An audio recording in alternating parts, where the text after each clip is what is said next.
मोदी जी बार बार Israel जाते हैं, Netanyahu के साथ बहुत दोस्ती है। तो अगर भारत की दोस्ती है इजराइल के साथ, तो उस दोस्ती का परिणाम ये नहीं होना चाहिए कि हमारी दोस्ती की वजह से गाज़ा के बच्चे मर जाए, हमारी दोस्ती के चलते फ़िलिस्तीन के लोग उनको अपने ही देश में गुलाम बनना पड़ जाए। इसलिए हमारी दोस्ती का मतलब ये निकले कि इजराइल पर दबाव बने कि वहाँ युद्ध बंद हो। हम खुद 200 साल गुलाम रहे हैं अंग्रेज़ों के, हम अंग्रेज़ों के साथ मिल करके इजराइल के पक्ष में उस तरह से बिल्कुल नहीं खड़े हो सकते हैं। महात्मा गांधी के ज़माने से जो हिंदुस्तान की विदेश नीति रही है, फ़िलिस्तीन के पीड़ित मानवता के हम पक्ष में हैं। इजराइल पर जो कुछ हुआ उसकी पूरी दुनिया ने भर्त्सना की, लेकिन आज उसके नाम पर जो फ़िलिस्तीन पर थोपा जा रहा है, हम बिल्कुल उसमें खामोश नहीं रह सकते। भारत सरकार चाटुकारिता को पत्रकारिता समझती है और पत्रकारिता करने वाले लोग जो ज़मीन के सवाल उठा रहे हैं, जो सच का आईना सत्ता को दिखाने का काम कर रहे हैं, उनको आतंकवादी कह करके जेल में डाला जा रहा है। नमस्कार, आप देख रहे हैं लाइव बिहार में हूं आपके साथ। असलम अब्बास फ़लस्तीन और गाजा के बीच में जारी संघर्ष के बीच पूरे दुनिया में हुए विवाद के खिलाफ भाकपा माले सहित तीनों कम्युनिस्ट पार्टियों की तरफ से आज जो है फ़लस्तीन के समर्थन में विरोध प्रदर्शन किया जा रहा है। आप तस्वीरें वीडियो में देख रहे हैं किस तरीके से विरोध प्रदर्शन किया जा रहा है। इन प्रदर्शन के खिलाफ क्या कुछ बोला जा रहा है, प्रदर्शन में क्या कुछ कहा जा रहा है, उसके बारे में हम सीधे जुड़ते हैं और आपको बताने की कोशिश करें कि आखिर मकसद क्या है।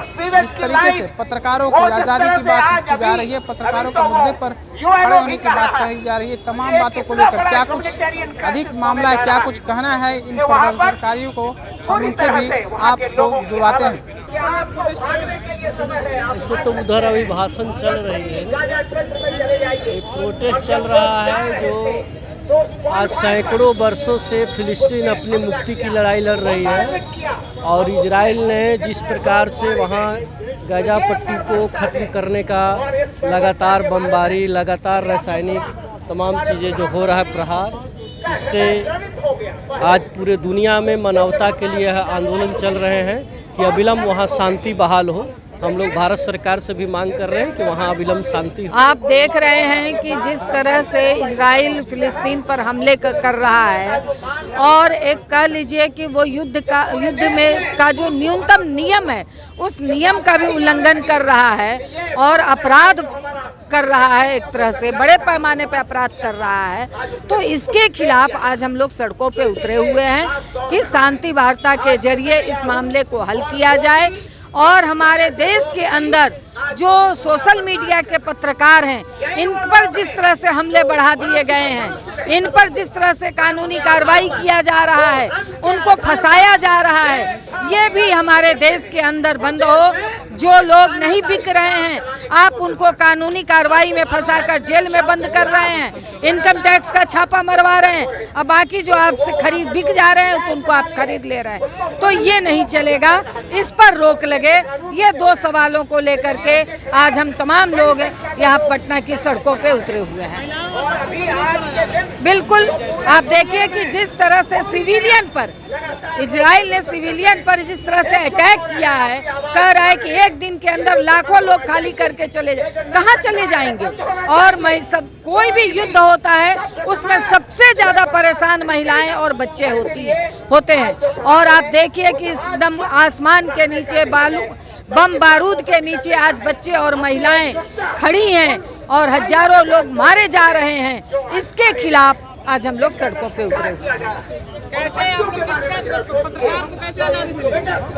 पत्रकार को लड़ने से आज़ादी मिलेगी। पत्रकार गुलाम है कि नहीं, वो आप अपने अनुभव से बताइए। सब सत्य बात आप बोल सकते हैं। जिन लोगों ने सत्य बात कहा उन लोगों पर कार्रवाई हुई, तो यही है पत्रकारिता। आप उनके पक्ष में लिखिए तो बहुत अच्छा, आप जब न्यूट्रल होइएगा, सही बात लिखिएगा, तो देशद्रोही हो जाइएगा। यही है फैक्ट्स। आज़ादी कैसे मिलेगी? आज़ादी मिलेगी जनता और पत्रकार के संयुक्त संघर्ष से, सड़क पर मिलेगी, लड़ने से मिलेगी।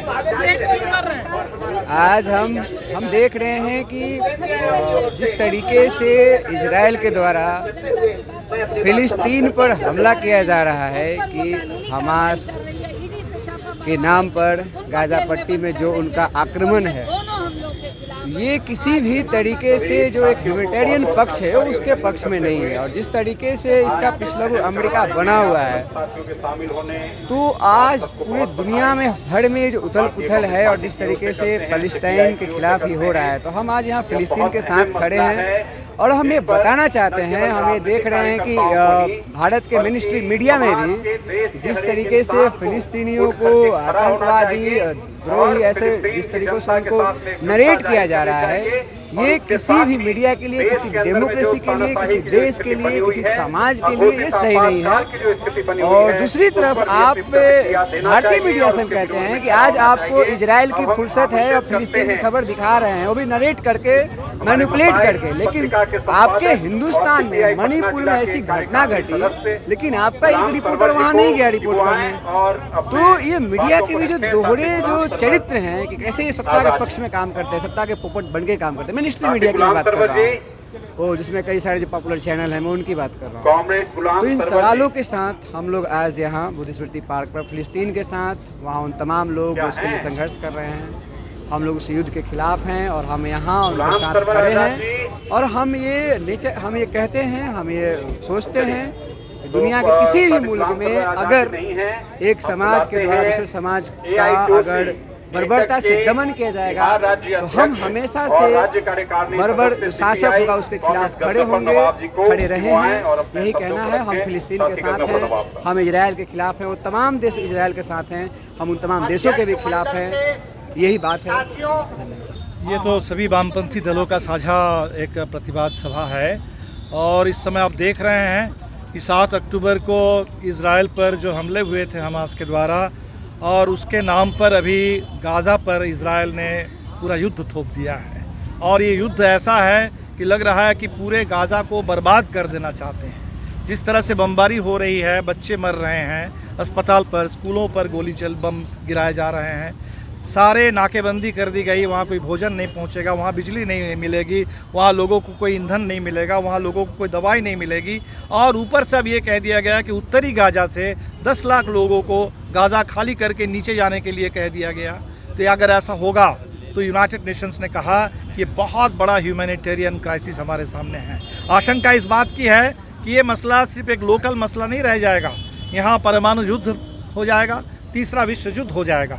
और इसीलिए हम समझते हैं कि इस समय बेहद ज़रूरी है हम गाज़ा में, फ़िलिस्तीन में शांति बहाल करने के लिए आवाज़ बुलंद करें, लोगों को बचाने के लिए आवाज़ बुलंद करें, और इसका मिलिट्री सलूशन ढूंढने के बजाय पॉलिटिकल सलूशन हो, डिप्लोमेटिक सलूशन हो। भारत सरकार से हम कहेंगे, मोदी जी बार बार इजराइल जाते हैं, नेतान्याहू के साथ बहुत दोस्ती है, तो अगर भारत की दोस्ती है इजराइल के साथ, तो उस दोस्ती का परिणाम ये नहीं होना चाहिए कि हमारी दोस्ती की वजह से गाज़ा के बच्चे मर जाए, हमारी दोस्ती के चलते फ़िलिस्तीन के लोग उनको अपने ही देश में गुलाम बनना पड़ जाए। इसलिए हमारी दोस्ती का मतलब ये निकले कि इजराइल पर दबाव बने कि वहाँ युद्ध बंद हो, शांति लौटे।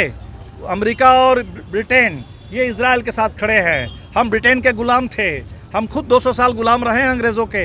हम अंग्रेज़ों के साथ मिल करके इजराइल के पक्ष में उस तरह से बिल्कुल नहीं खड़े हो सकते हैं। महात्मा गांधी के ज़माने से जो हिंदुस्तान की विदेश नीति रही है, वो विदेश नीति रही है कि हम खुद गुलाम रहे हैं, और इसीलिए दुनिया के किसी भी कोने में किसी के ऊपर गुलामी थोपी जाती है तो उस गुलामी के खिलाफ हम आज़ादी के पक्ष में, ज़िंदगी के पक्ष में होते हैं। फ़िलिस्तीन के पीड़ित मानवता के हम पक्ष में हैं। इजराइल पर जो कुछ हुआ उसकी पूरी दुनिया ने भर्त्सना की, लेकिन आज उसके नाम पर जो फ़िलिस्तीन पर थोपा जा रहा है, हम बिल्कुल उसमें खामोश नहीं रह सकते। हमारी पूरी हमदर्दी फ़िलिस्तीन के लोगों के साथ। प्रेस मीडिया की कौन सी आज़ादी के लिए प्रतिरोध मार्च चाहिए? देखिए, इस समय आप देख रहे हैं कि भारत में एक अजीब स्थिति है। पत्रकारिता के नाम पर चाटुकारिता को प्रोत्साहित किया जा रहा है। भारत सरकार चाटुकारिता को पत्रकारिता समझती है, और पत्रकारिता करने वाले लोग जो ज़मीन के सवाल उठा रहे हैं, जो सच का आईना सत्ता को दिखाने का काम कर रहे हैं, उनको आतंकवादी कह करके जेल में डाला जा रहा है। न्यूज़ क्लिक के हमारे बहुत सारे पत्रकारों को जेल में डाला गया, बहुत सारे घरों पर छापे पड़े हैं। और ये एक शुरुआत है। इस समय जो प्रिंट मीडिया और टेलीविज़न मीडिया मोटे तौर पर सरकार के कब्जे में है, एक यूट्यूब है, एक सोशल मीडिया है, जहां कुछ आज़ाद मीडिया काम कर पा रही है, उसको रोकने के लिए भारत सरकार ये दमन कर रही है। और इसीलिए हम बिल्कुल पत्रकारों के साथ हैं। ज़मीन से जुड़े जो पत्रकार होंगे, जनता से जुड़े, सच से जुड़े जो पत्रकार हैं, उन तमाम पत्रकारों की आज़ादी हमें बहुत उसको बचाना है, क्योंकि वो आज़ादी नहीं बचेगी तो जनता भी नहीं बचेगी इस देश के अंदर। और इसीलिए हम पत्रकारों के आज़ादी के पक्ष में, फ्री मीडिया के पक्ष में है। फ्री रिपब्लिक का मतलब फ्री मीडिया। फ्री मीडिया अगर नहीं होगा तो एक रिपब्लिक भी फ्री नहीं हो सकता। शुक्रिया। लाइव बिहार यूट्यूब पर सब्सक्राइब और फेसबुक पर लाइक ज़रूर करें।